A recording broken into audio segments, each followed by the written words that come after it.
आज खरं तर आता या कामाला काही अडचणच उरलेली नाही। याचं कारण एक ग्रामविकास मंत्री, दुसरे पीडब्ल्यूडीचे मंत्री, तिसरे पर्यटनाचे मंत्री आणि बाकी काय लागलं तर मदत आणि पुनर्वसन मंत्री, चार मंत्री। ठीक आहे, काय दाखवू द्या हा दाखवून द्या। हो ठीक आहे चालेल। बरं ठीक आहे तुम्ही नंतर मला भेटा या, त्यांना घेऊन या, मला भेटायला घेऊन या, त्यांची काही व्यथा असेल ऐकून घेऊ या, घेऊन या मागे। त्यामुळे चार मंत्री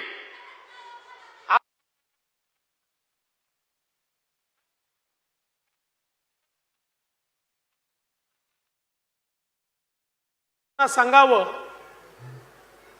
की तुम्ही या विभागाचे मंत्री आहात, त्यामुळे आता ताईंच्या अपेक्षा पूर्ण करण्याची जबाबदारी तुमच्यावर आहे।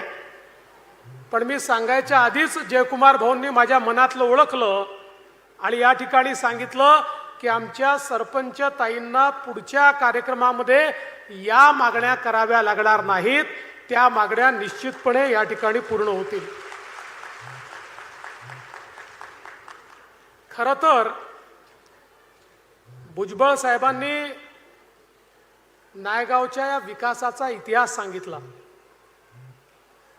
दुर्दैवाने इतकं महत्त्वाचं पवित्र स्थान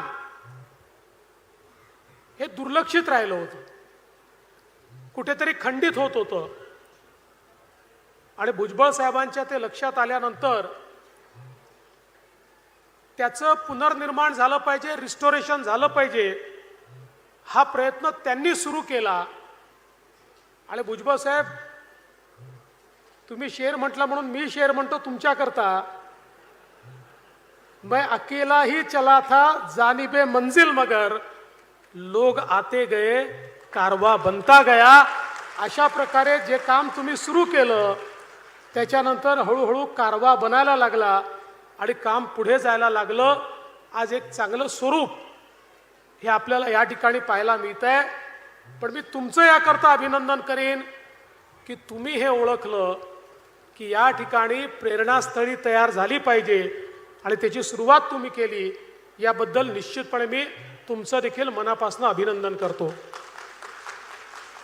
आज खरं तर आता या कामाला काही अडचणच उरलेली नाही। याचं कारण एक ग्रामविकास मंत्री, दुसरे पीडब्ल्यूडीचे मंत्री, तिसरे पर्यटनाचे मंत्री आणि बाकी काय लागलं तर मदत आणि पुनर्वसन मंत्री, चार मंत्री। ठीक आहे, काय दाखवू द्या हा दाखवून द्या। हो ठीक आहे चालेल। बरं ठीक आहे तुम्ही नंतर मला भेटा या, त्यांना घेऊन या, मला भेटायला घेऊन या, त्यांची काही व्यथा असेल ऐकून घेऊ या, घेऊन या मागे। त्यामुळे चार मंत्री आपल्याला या ठिकाणी मिळालेले आहेत। हो या अरे घेऊन या ताई, त्यांना शांतपणे घेऊन या, काही करत नाही, कोणी काही करत नाही, घेऊन या, काही त्यांची व्यथा आहे, घेऊन या।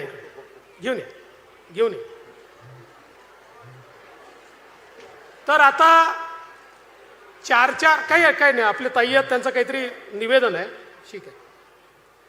त्यामुळे 4 मंत्री दिलेले असल्यामुळे मला वाटत नाही की आता इथल्या विकासाला काही अडचण येईल। पण निश्चितपणे या विकासाकरता ज्या गोष्टीची आवश्यकता आहे ते पूर्ण केल्याशिवाय आपलं सरकार थांबणार नाही, हा विश्वास मी आपल्या सगळ्यांना देतो। या देशावर आणि या महाराष्ट्रावर खऱ्या अर्थानं या ठिकाणी महात्मा ज्योतिबा फुले आणि क्रांती ज्योती सावित्रीबाई फुले यांचे जे उपकार आहेत हे आपण कधी विसरू शकत नाही। ज्या काळामध्ये समाजाने सामान्य माणसाला जगण्याचा अधिकार नाकारला आणि स्त्रियांना जनावरापेक्षाही वाईट वागणूक मिळेल, एखादी वस्तू आणि स्त्री याच्यामध्ये कुठलंही अंतर नाही, अशा प्रकारची समाजाची अवस्था तयार झाली होती. समाज रसातळाला चालला होता. हा समाज संपला असता अशा अवस्थेमध्ये समाज होता. त्यावेळी खऱ्या अर्थानं या समाजामध्ये विषमता दूर करून समतेचं बीजारोपण झालं पाहिजे आणि समाजातल्या स्त्रियांना जगण्याचा अधिकार मिळाला पाहिजे. याची मुहूर्तमेढ जर कोणी केली असेल तर ती महात्मा ज्योतिबा फुले आणि क्रांती ज्योती सावित्रीबाई फुलेंनी त्या काळामध्ये केली. आज आपल्याला सोपं वाटतंय, पण आपण जेव्हा इतिहासात पाहतो ज्या प्रकारचा विरोध, ज्या प्रकारचा उपहास हा सावित्रीबाईंना त्या काळामध्ये सहन करावा लागला, शिवाशाप सहन करावे लागले, त्या ठिकाणी शेणाचे दगडाचे गोळे सहन करावे लागले, अतिशय वाईट वागणूक सहन करावी लागली. पण त्यांच्या मनामध्ये एकच संकल्पना होती की माझ्या स्त्रियांना मी या अवस्थेमध्ये जगू देणार नाही. कारण त्यांच्या मनात हे पक्क होतं की शिक्षणाचा अभाव यामुळे समाज गुलामगिरीकडे चाललेला आहे आणि या गुलामीतनं आणि गुलामगिरीच्या मानसिकतेतनं स्त्रियांना आणि समाजाला बाहेर काढायचं असेल तर मला शिक्षण त्यांच्यामध्ये रुजवावं लागेल.